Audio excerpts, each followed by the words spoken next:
Karibu tena katika Biblia maishani mwetu, tunapoendelea na mafundisho ya hotuba ya mlimani. Baada ya Yesu kuanza na heri ya kwanza, sasa anaendelea na maneno haya yenye uzito mkubwa sana wa kiroho. Heri wenye huzuni, maana hao watafarijika. Kwa mtazamo wa kawaida wa kibinadamu, kauli hii inaonekana ya kushangaza, kwa sababu duniani huzuni haihesabiwi kuwa baraka.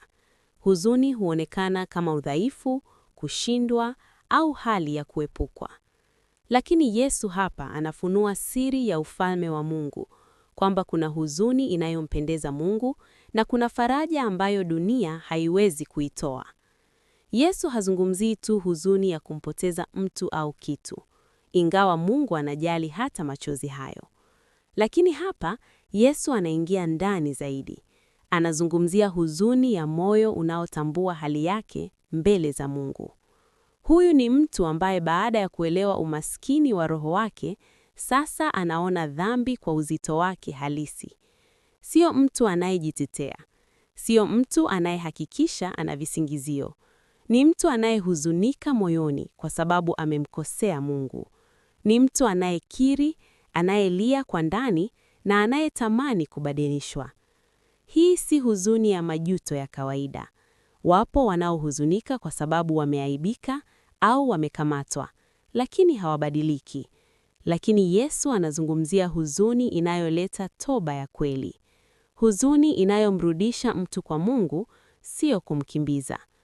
Hii ndiyo huzuni ambayo Paulo alielezea kama huzuni inayompendeza Mungu, huzuni iletayo toba ipatayo wokovu. Ni huzuni inayovunja moyo wa dhambi, lakini haimwangamizi mtu. Badala yake, humfungua kwa neema. Lakini pia, heri hii inagusa wale wanaohuzunika kwa sababu ya hali ya dunia. Watu wanaoona uovu, dhulma, ukosefu wa haki na kupotoshwa kwa kweli, na mioyo yao inaumia. Hawa si watu waliokufa kihisia, ni watu walio hai kiroho. Yesu anaahidi jambo kubwa sana kwa watu wa aina hii, maana hao watafarijika. Faraja hii si ya maneno tu, si ya muda mfupi, ni faraja ya Mungu mwenyewe. Ni faraja inayosamehe, inayoponya, inayorejesha na inayotoa tumaini jipya. Mungu hachoki na machozi ya moyo mnyofu. Huzuni ya kweli haipuuziwi mbinguni. Inaonekana, inahesabiwa na inajibiwa. Katika dunia ya leo, watu wengi wanakimbia huzuni kwa kelele, burudani na starehe.